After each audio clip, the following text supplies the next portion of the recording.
Y esto me interpela bastante pues en el ejercicio también profesional, en mi ejercicio personal, profesional como comunicadora y antropóloga, un poco pensando en ese otro o en esos otros, ¿no?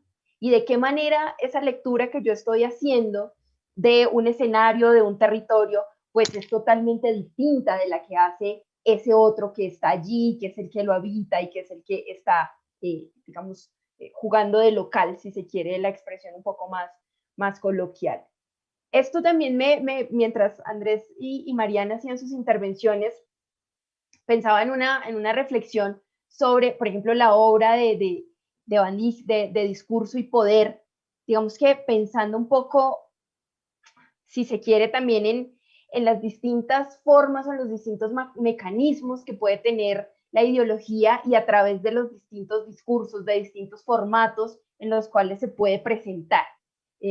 Claramente la telenovela como un formato que llamó la atención de Jesús Martín Barbero, porque de alguna manera estaba el asunto también de la representación que mencionaba Andrés, y es decir, esos que están allá detrás de la pantalla representan mi identidad, representan mi nacionalidad, representan mi territorio, en qué puntos o con qué personajes empiezo yo a generar también esa identificación. Y yo creo que esto también un poco sumado a lo que nosotros vemos en el marco del estallido social colombiano, y no solo colombiano, sino también latinoamericano, ha sido la emergencia de estas manifestaciones artísticas, ¿bien? Donde está el cuerpo presente, donde está el performance, ¿sí? Donde se está mostrando también qué es eso que me está interpelando y con qué estoy yo narrando esa historia que estoy sintiendo, que viene también desde la pasión y desde el sentir, ¿sí? Yo creo que eso ahí también nos genera a nosotros un punto importante para la reflexión, y es esto, ¿no? Es ese mapa comunicacional que nosotros tenemos en nuestras ciudades, en nuestros territorios, pero también es un mapa de los sentidos, ¿sí? Es un mapa que nos está comunicando todo el tiempo una serie de necesidades, de intereses, de deseos, porque eso es lo que hay en la calle y eso es lo que hay en el barrio. Ahora el llamado y tal vez la forma un poco de cohesionar todos esos intereses es identificar, pues, de todos esos deseos y de todos esos sentires, con cuál me estoy identificando yo, porque son múltiples y porque en esa multiplicidad, pues, también hay una riqueza que está de alguna manera inexplorada, pero que se encuentra allí y que es susceptible de ser estudiada todo el tiempo. A mí todo esto me genera, pues, muchas más reflexiones que por tiempo seguramente no logramos hacer en este espacio, pero todo esto pues me va dejando a mí una riqueza bien importante. Yo creo que sobre todo para orientar también de alguna manera a los estudiantes en sus intereses investigativos, que yo creo que nosotros como profesores y como académicos pues nos encontramos abocados todo el tiempo a esto, ¿no? A dar una mano, a acompañar, a guiar, si se quieren los verbos, si se quieren los términos, a estas personas que se están formando y que se están educando y que están llevando todo este proceso académico. Entonces también cómo hacer estos acompañamientos un poco a partir de todo lo que hemos reflexionado hoy. Andrés. ¿Ya se está acabando? No, ¿todavía falta? Sí. No, todavía nos queda media hora más o menos. Pero pregunta, ¿cierto? De quienes nos están por ahí siguiendo. No, vamos. No, vamos siguiendo. Okay. Vamos siguiendo. Ok, perfecto. Lo que sucede es que yo quiero apostar, y les dije hace un momento, en la idea de una propuesta metodológica, dado que él acuña, que duró más o menos 10 años en hacer esa investigación que va a derivar de los medios a las mediaciones, sin lugar a dudas. Entonces quiero apostar a que sí hay una propuesta metodológica para hacer investigación y proponerla como método. Digamos, esto es para quienes estén interesados en cursar un doctorado, me parecería como chévere. Yo no lo he aplicado, debo decirlo, he estado mirando su propuesta al final de este libro, oye, todo el tiempo haciendo referencia, pero bueno, es el libro que más, digamos, relevancia tiene citado eso.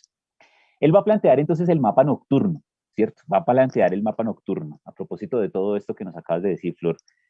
Y él lo va a señalar como que para indagar tres elementos: la dominación, la producción y el trabajo, ¿sí? Y desde allí, desde otro lado, mirar las brechas que la dominación, la producción y el trabajo van a dar, van a ver, el consumo, ¿no? Que es tan importante, y sobre todo la relevancia que tiene hoy el mercado, ¿no? Esa palabra, esa palabra que está allí, ese morfema, ese sonido que está allí, que nos asusta muchas veces a mí, de Dios, ¿no? Va a decir Galeano, de Dios, más, más bravo que el Dios del medioevo, dijo él. Y por último, el placer, ¿no? Esos tres elementos para mirar la dominación, la producción y el trabajo desde otro lado, como son las brechas, el consumo y el placer. Entonces, lo que yo más o menos le apuesto a esto es que él logra intuir una metodología asociada a una estética, porque este libro empieza porque él está interesado en construir una clase, una materia, una asignatura dedicada a la estética. Y entonces es una estética de la antropología, o una estética antropológica, o una estética antropología del signo. Él está haciendo su postdoctorado, y su postdoctorado es en antropología. Ya les digo puntualmente en qué: antropología y semiótica, ¿no? Entonces, claro, la profesora Mariana aquí pues ya, digamos, nos puso en esa tarea de revisar dónde está lo semiótico en el trabajo de Jesús Martín Barbero. Y por supuesto que ahí está la pregunta por el signo. Claro, hay algunas entrevistas en donde él va a relacionar símbolo, signo, ¿no? Y bueno, ahí hay una imprecisión de parte de él, pero bueno, eh, de todos modos allí estarían más precisos en sus libros. Entonces, ¿cuál es el universo? El universo es lo popular. Ahí hay que parar. ¿Y cuáles son las muestras?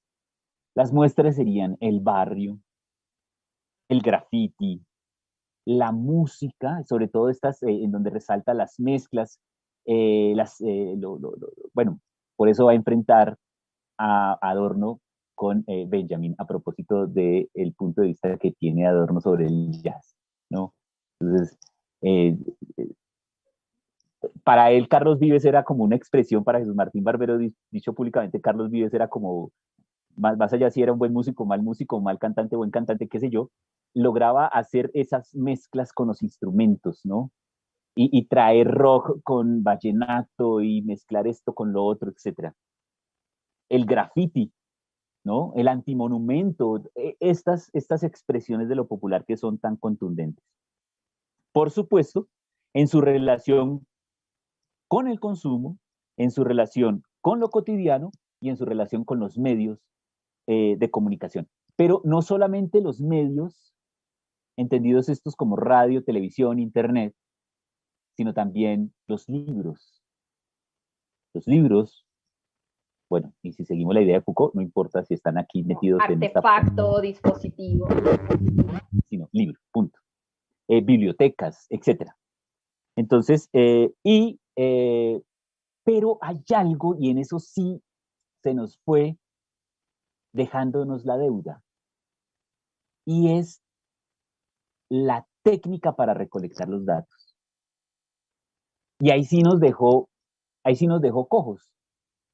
Él se hizo preguntas a lo largo de todos estos años, y él, por ejemplo, incursionó, él se hizo preguntas a propósito del trabajo de Orlando Falsborda sobre la IAP, ¿no? Sobre la investigación acción. Y veía en él que había como esa posibilidad de acercarse a lo popular y seguir más o menos los pasos del hombre Icotea, etcétera, como seguir esos pasos para tal vez sumarle la técnica de recolección de datos a propósito de esta hipótesis que estoy lanzando de método del profesor Barbero. También, y de la mano de otros profesores latinoamericanos, mexicanos, sobre todo sobre estudios de la recepción, sobre la etnografía, también veía esa posibilidad de la etnografía, pero el afán de las universidades, su vértigo sobre periodo tras periodo hay que hacer una investigación y como sea, pues esa vaina no va a dar tiempo para hacer etnografía, pues eso no va a dar tiempo. Eso, el que diga en este momento que hace etnografía, eso no es serio, pues porque no es serio, pues porque eso lleva años haciendo una etnografía, años, que lo sabe aquí Flor María, que ha estudiado la antropología.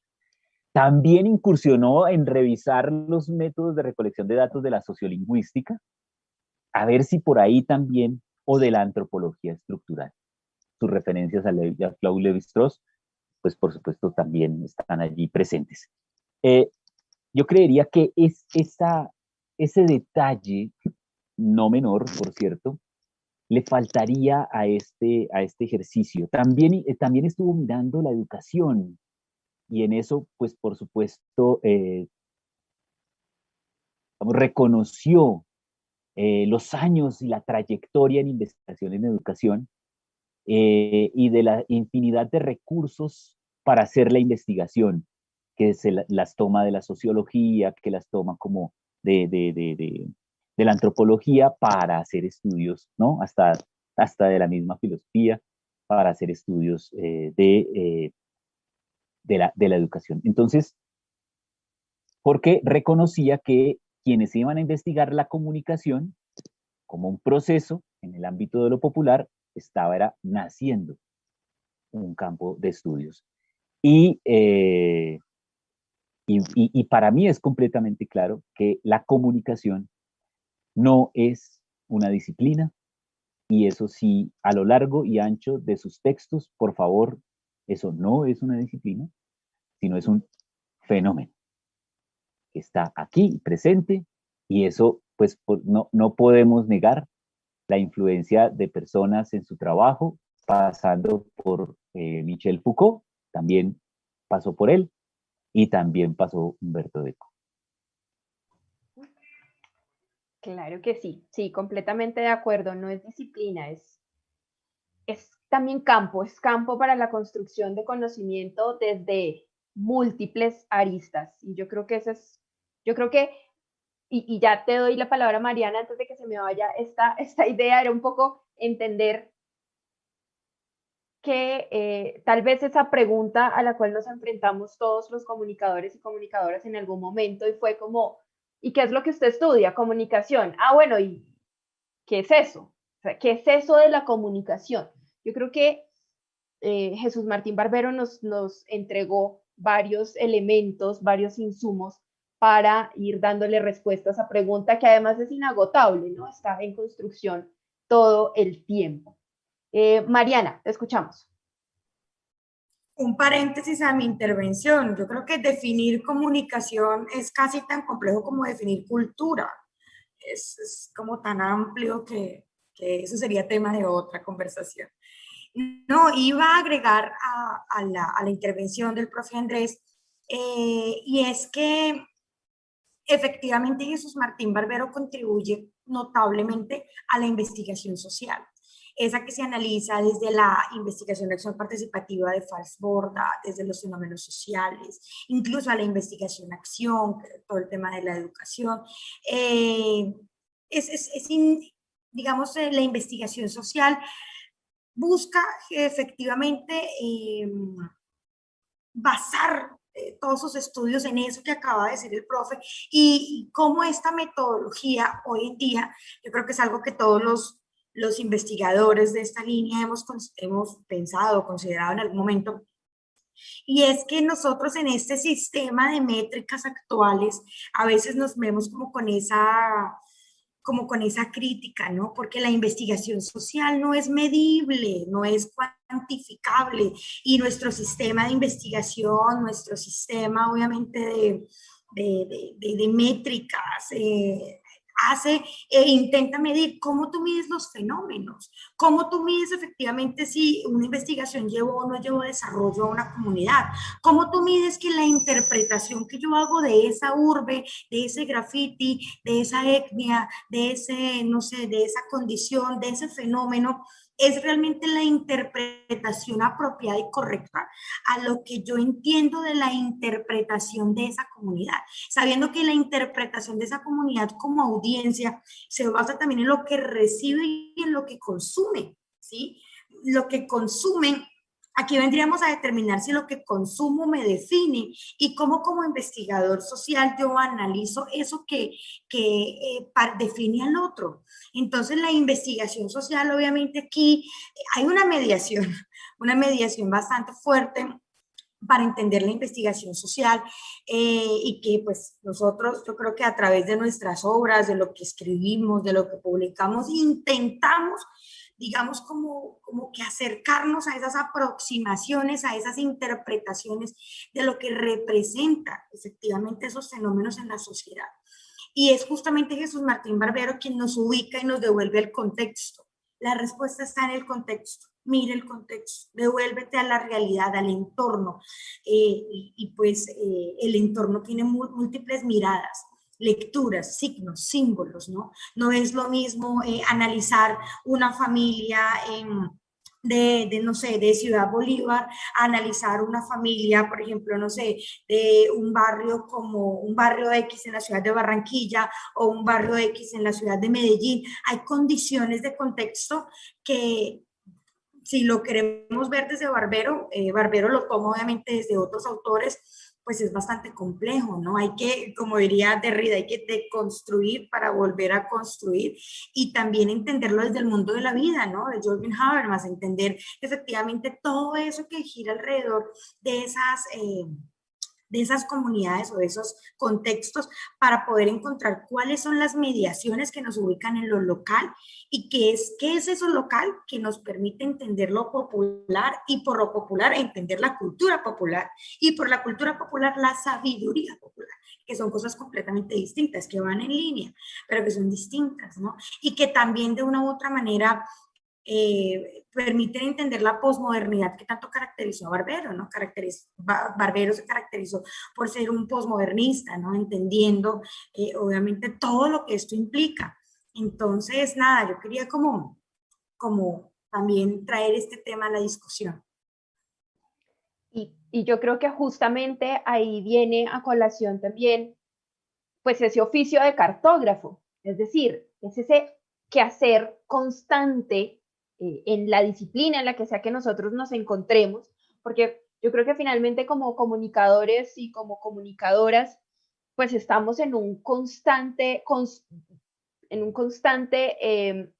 espacio de construcción de distintos mapas, ¿no? De mapas comunicacionales, de mapas que nos están mostrando a nosotros también qué es lo que está pasando con esos otros. Y yo creo que justo en estos ejercicios de campo, o un poco volviendo a esta discusión de la investigación, y como lo decía Andrés, pues es decir, hacer etnografía en el sentido estricto de la palabra, pues estamos en unos espacios académicos que no lo permiten por la premura de la entrega de la evidencia, del resultado, de la medición, de la métrica y de, en fin, ¿no? ¿Qué grupo de la categorización? Y bueno, creo que acá todos estamos comprendiendo de qué va esta idea, pero es sobre todo pensar en, entonces, ¿eh? Voy a perder el objeto, pero quiero ganar el proceso. Que no me voy a perder del proceso, porque es ahí donde está la riqueza.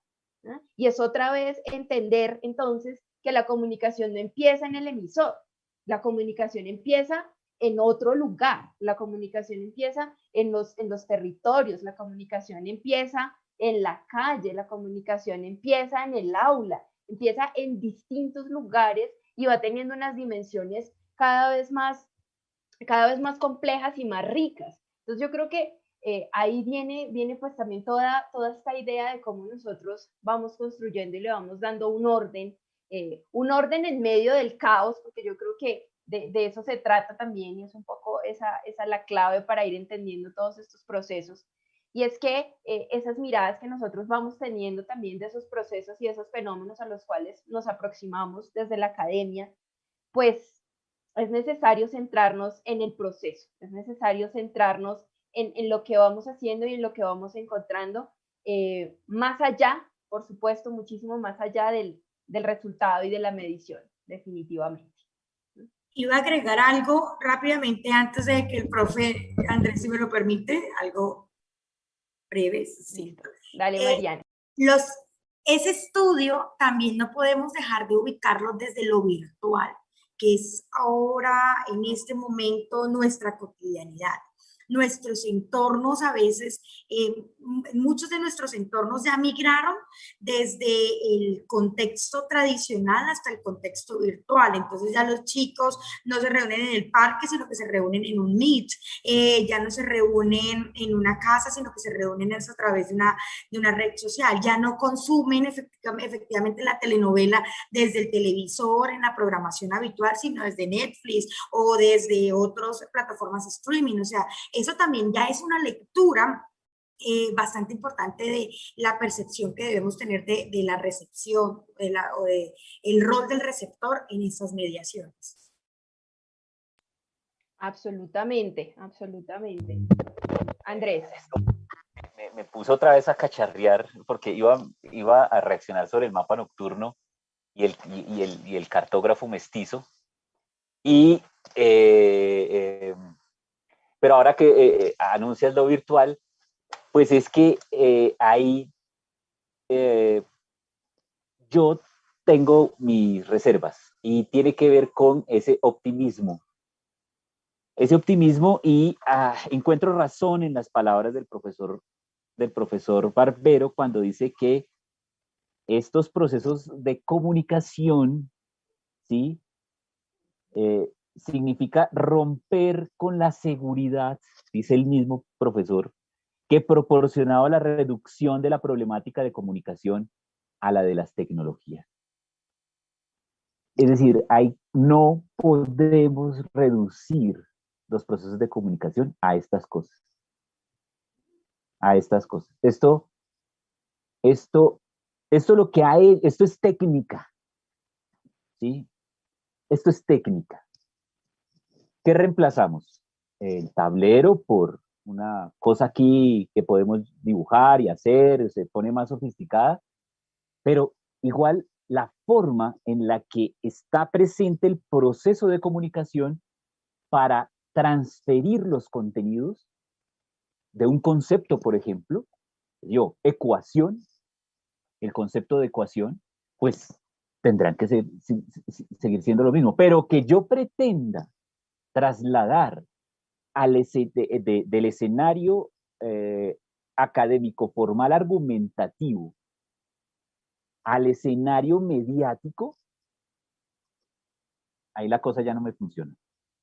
Ya la cosa no me funciona. Es decir, no puedo pretender tener acceso, digamos, a una información que se supone yo aprenda lo formal académico argumentativo a través de los medios masivos de comunicación. Pues, sí hay procesos de aprendizaje, sin lugar a dudas. Claro, la publicidad enseña, la telenovela enseña, claro, enseña.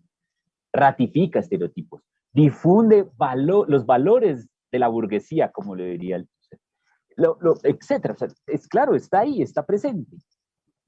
Pero no podemos obnubilarnos por el optimismo que trae consigo ese escenario de lo virtual. Que ahora tenemos un acceso mediático más abierto, comillas, para poder ser, digamos, seguidores, en comillas, vivo, de lo que está ocurriendo en Cali, de lo que está ocurriendo en Bogotá, de lo que ha ocurrido en Bucaramanga, etcétera. Sí, claro que sí, sin lugar a dudas. Pero no rendirnos ni considerar que ahí está la solución a muchos de los problemas que nos acontece. Mejor dicho, eso con economía naranja no se resuelve, pero es nada. ¿Sí? Eso no se resuelve nada. Ahora sobre el mapa nocturno, quiero reaccionar sobre eso.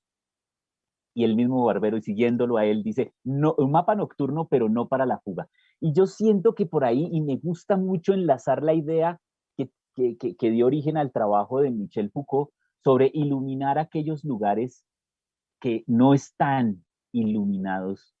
Entonces está el hospital, la cárcel, como esos lugares. Entonces, el mapa nocturno, como esa oscuridad, sino, dice él, no para fugarse, no hacer esta cartografía para fugarse, sino para el reconocimiento de las mediaciones, va a decir él, de las mediaciones y los sujetos, es decir, entre lo que hay entre los sujetos y la cultura. ¿Qué es lo que hay ahí? Y por supuesto que cartografiar las mediaciones comunicativas, que él dice, las mediaciones comunicativas son, 1, la socialidad, 2, la institucionalidad, 3, la tecnicidad y 4, la ritualidad. Esos son los, si se quiere, 4 elementos de las mediaciones comunicativas propuestas por él, que reconfiguran las relaciones entre sociedad, claro, configuran, ¿no? Intervienen, si se quiere, las relaciones entre sociedad, cultura y política. Eso no lo va a dejar a un lado, sino después de muchos años. Y eso va a decir, eso va a espesar, cuando dice espesar, ¿no? Esas palabras que usa, espesar la comunicación. O sea, así tú la veas ligera y en la superficie, cuando te adentras en ella para mirar esas mediaciones entre sociedad, ¿qué hay entre sociedad, cultura? ¿Qué hay entre sociedad, cultura y política? Allí hay una especie de sustrato denso, gredoso, si se quiere, así lo imagino, de comunicación, de comunicación. Y no los, pues, ¿cómo no decirles lo siguiente? Leo, dice el profesor, todo empezó en un encuentro de investigadores sociales en Buenos Aires, auspiciado por Flaxo en el año de 1983, en el que por primera vez nos encontrábamos institucionalmente estudiosos de comunicación, de cultura y de política, y en el que mi ponencia introdujo al final una extraña propuesta que llamé mapa nocturno, con el que buscaba reubicar el estudio de los medios desde la investigación de las matrices culturales, los espacios sociales y las operaciones comunicacionales de los diferentes actores del proceso. Hasta ahí las. Y yo creo que no podemos perder de vista que también en ese, de alguna manera, ese movimiento también metodológico muy asociado a este mapa nocturno, pues también nos invitaba a tener en cuenta que esas aproximaciones al objeto pues van a ser sucesivas, es decir, van a ir de a poco, no es algo que se logre en un solo paso. Y creo que la reflexión también de Barbero sobre estos mapas nocturnos era entender que hay que perderse para poder trazar ese mapa. Es decir, yo no puedo ir pensando que a la fija voy a llegar a la comprensión plena y absoluta del fenómeno. Me voy a perder en el camino, pero justo ese perderme es el que me va a permitir a mí saber qué fue lo que transité, dónde están mis pasos, cuál fue ese proceso, cuál fue ese movimiento sistemático que realicé para llegar y para poder construir y trazar ese mapa de alguna manera en su totalidad. Yo creo que también muy aunado a esta idea de poner ya este producto del mapa en una matriz cultural y de alguna manera empezar también ese análisis.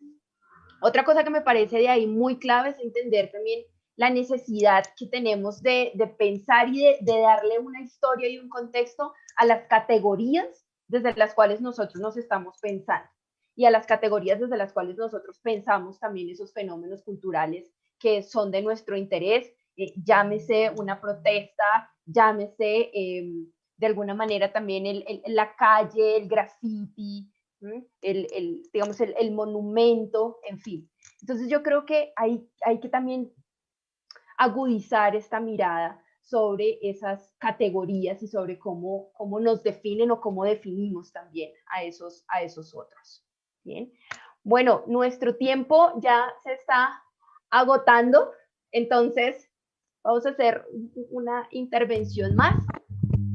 Sí, algo pequeño. Hay que, discúlpeme, yo sé que está muy reciente su desaparición y yo sé que hay personas que definitivamente somos seguidores de su trabajo, pero pues no hay que dejarlo como tan a la luz. Voy a a molestarlo un poquito, digamos, voy a no dejarlo tranquilo. ¿Qué tal si consideramos que Jesús Martín Barbero no hizo ciencia? Es decir, no logra estar en el escenario del matema, no logra retribuirle al escenario. Digamos, pensémoslo simplemente en el que tal vez su trabajo está en el escenario de la estética y la política. Porque de alguna manera, él, si lo considero en términos de la semiótica, de la significación, él no se va a quedar ahí, sino él se va a pasar al escenario de la semiótica, de la comunicación, que de alguna manera hay una producción sígnica y que esa producción sígnica, por supuesto, necesita de la significación. Pero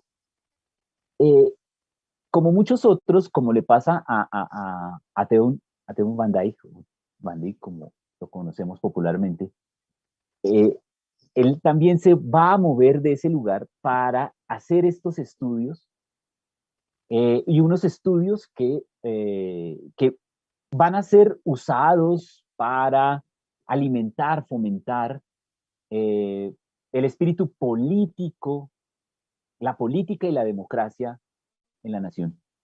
Creo que cuando él hace ese giro epistemológico, literalmente en la sala de cine, y se hace estas preguntas que pues, les leí hace un momento, yo considero que, claro, que él va a decir, bueno, ya no más de esta escritura académica formal, hay que indisciplinar las disciplinas, ¿sí? Esa es la radical de él. Y cuando decide indisciplinar las disciplinas es cuando se pasa al plano de la política. Y a ponerla digamos, en relación con la comunicación y la sociedad. Y ese es el traslado y ese es el movimiento que él va a hacer, que hay que perdonarse. Porque pues también nos dejó pendientes esto, por ejemplo, de la consistencia de una metodología que nos permita avanzar en los estudios de la comunicación. Y seguir cuestionándola, por supuesto, de eso se trata. Mariana, te escuchamos. Bueno, yo creería que ya para concluir en este espacio es importante mirar la obra de Jesús Martín Barbero y hacer todas las lecturas y compartir esas lecturas porque justamente es esa interdisciplinariedad y esa transdisciplinariedad que Jesús Martín Barbero pues tiene en sus bases, la que nos permite pues poder observar y poder volver al objeto, como hemos hablado en esta discusión. Hay pensadores de gran nombre en el país, como Omar Rincón, por ejemplo, que basan toda su obra en los aprendizajes de Jesús Martín Barbero, y qué rico leerlos, qué rico entender también esas miradas y esas nuevas construcciones a la obra de Barbero para poder seguir estudiando las mediaciones y poder entender cómo los medios, la cultura popular y las mediaciones, pues de una u otra manera dialogan en nuestros contextos más próximos. Básicamente es eso, volver a revisarlo, volver a hablar y esperamos ojalá poder vernos en otro espacio, profe Flor. Y profe Andrés, claro está. Pues Mariana, muchísimas gracias. Mariana ya se va a su clase de doctorado muy juiciosa. Muchísimas gracias, Mariana, por acompañarnos, por estar en este espacio, por compartirnos también esas reflexiones y, por supuesto, nos quedan una cantidad de temas sobre la mesa que sería grandioso pudiéramos hacer una segunda parte y seguir discutiéndolo, sobre todo también por este último asunto que nos menciona Andrés, bastante provocador y que me parece que tiene bastante sentido hacer esa mirada sobre el carácter científico, ¿no? de los aportes que hizo Jesús Martín Barbero. Esto me queda allí también como reflexión. Andrés, también muchísimas gracias por acompañarnos, por haber dado el sí a la invitación. Es un placer tenerlos aquí. Agradecerle también al espacio de Axioma, Diálogo de Saberes, y por supuesto también recuerden que este fue un encuentro que se gestó desde la Maestría en Comunicación de la Universidad Nacional Abierta y a Distancia. Esperamos que haya sido de su agrado, que puedan también dejar los comentarios a los que haya lugar y, por supuesto, darle continuidad a este espacio. Yo creo que la mejor manera de hacer un homenaje, si se quiere el término, es leer, ¿no? Es leer la obra, es tener también unas ideas y unos argumentos para poder discutir y traer a la mesa. Muchísimas gracias.